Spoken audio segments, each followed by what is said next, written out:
என்னடா ஒரே திருவிழா மாதிரி இருக்குன்னு பார்க்குறீங்களா? ஆமாங்க. ஒரு குட்டி திருவிழா மாதிரி தான் இருந்துச்சு. எங்கள் ஊர்லேருந்து மலைக்கு போகிறாங்க. 80 சாமிங்க. 80 சாமியில் ஒரு சாமி எங்கள் அண்ணன் பையன். அதுக்கோசரம் தான் நான் போயிருந்தேன்.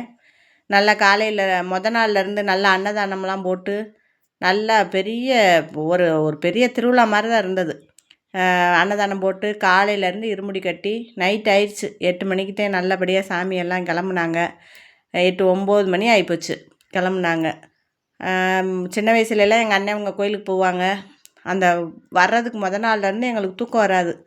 ஆகா, என்னடா அண்ணன் என்ன வாங்கிட்டு வருவாங்க, வளையல் வாங்கிட்டு வருவாங்க, சொட்டர் வாங்கிட்டு வருவாங்க, என்னென்ன வாங்கிட்டு வருவாங்களோ அப்படின்னு சொல்லிட்டு முழிச்சுக்கிட்டே உட்காந்துருப்போம். அதெல்லாம் இப்போ நினைவுக்கு வந்தது. இந்த மாதிரி இப்போலாம் பார்த்தா நல்லா நிறையாவே பண்ணுறாங்க. இருந்ததை காட்டிலும் 10 மடங்கு ஆயிடுச்சு. அப்போல்லாம் சும்மா சாதாரணமாக போவாங்க. எங்கள் அண்ணன் பையனுக்கு நல்லா பேக் பண்ணி சப்பாத்தி கொடுத்து விட்டேன். நானும் சாப்பிட்டுட்டு கிளம்பியாச்சு.